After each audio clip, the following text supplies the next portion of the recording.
Hi అండి. ఈరోజు Sunday వచ్చేసి మా ఇంట్లో లంచ్ ప్రిపరేషన్ అయితే చూసేద్దాం, వచ్చేయండి. చికెన్ ఇంకా బీఫ్ ఇవేంటంటే ఎముకలు కూర ఇవన్నీ కలిపేసి చారు పెడతానన్నమాట. ఇవన్నీ శుభ్రంగా కడిగేసేసుకొని పక్కన పెట్టేసుకున్నాను. ఇంకా దీంట్లోకి కావాల్సినవన్నీ కట్ చేసుకొని ఉల్లిపాయలు టమాటాలు అవన్నీ వంట చేయడం రెడీ అయిపోద్దాం. ఇప్పుడైతే ఇంకా వంట చేయడానికి అన్నీ అయితే రెడీ చేసేసాను. ఇవన్నీ కట్ చేసేసుకొని ఉల్లిపాయలు టమాటాలు పచ్చిమిర్చి అన్నీ కట్ చేసేసుకొని ఇంకా వంట చేయడం అయితే స్టార్ట్ చేసేస్తాను. ఇప్పుడైతే ఈ ఉల్లిపాయలు పచ్చిమిర్చి మిక్సీ పట్టేసుకుందాం. కచ్చాపచ్చాగా చాలు.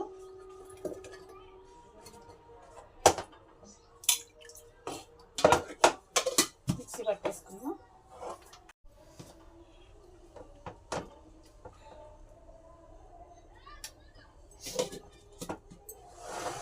ఇప్పుడు వంట స్టార్ట్ చేసేద్దాం.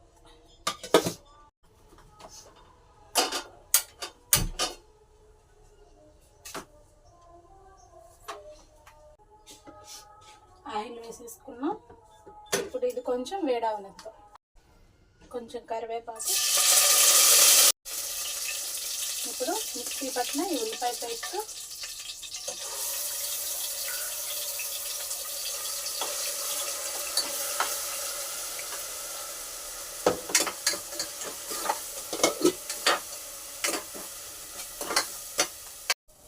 ఉప్పేసి ఈ ఉల్లిపాయలని వేయించేసుకుందాం.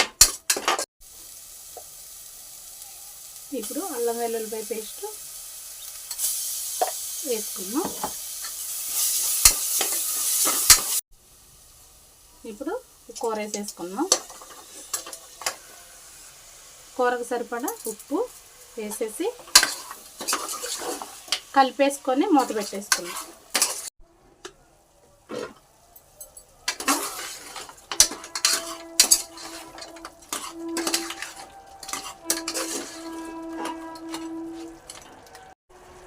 ఇప్పుడు టమాటాలు వేసుకుందాం.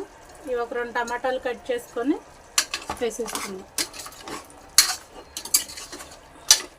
ఒకసారి కలుపుకొని ఇప్పుడు పసుపు వేసుకుందాం. కలుపుకొని ఇంకొకసారి ఉడికించుకుందాం.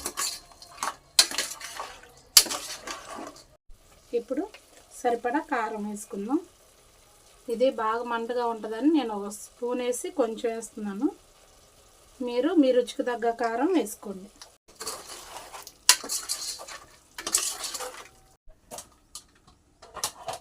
ఇప్పుడైతే కొత్తిమీర పుదీనా కడిగేస్తుందో,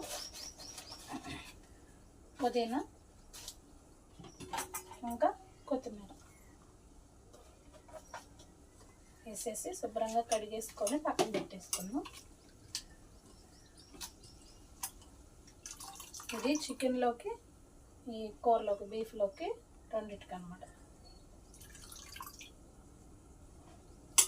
ఇప్పుడు ఒకసారి మూత తీసుకొని చూసేద్దాం.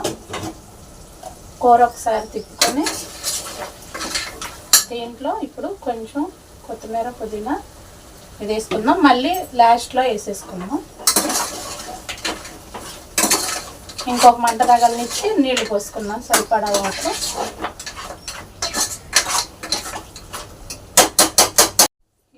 సరిపడా వాటర్ పోసుకుందాం. వాటర్ పోసుకొని ఒకసారి తిప్పేసుకుందాం.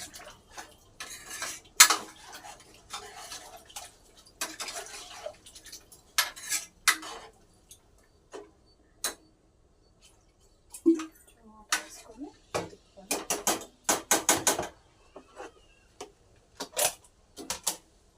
దీంట్లో కొంచెం గరం మసాలా వేసుకుందాం. ఇప్పుడు వేస్తే ఆ చారుకు కూడా పట్టిద్ది అన్నమాట. ఒకసారి తిప్పేసుకొని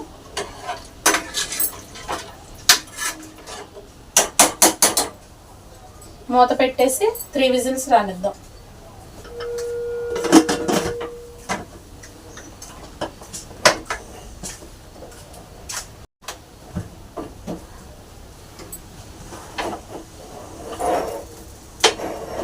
త్రీ విజిల్స్ రానిద్దాం, అయిపోయింది.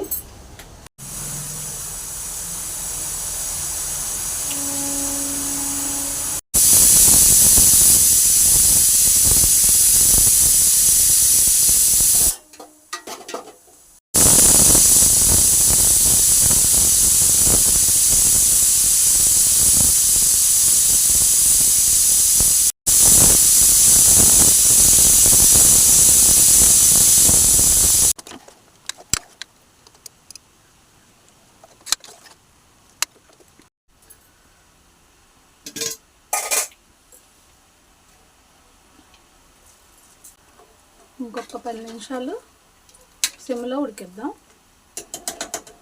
ఇంకొక 10 నిమిషాలు ఉడికితే అయిపోయినట్టే ఇంకా ఈ కూర.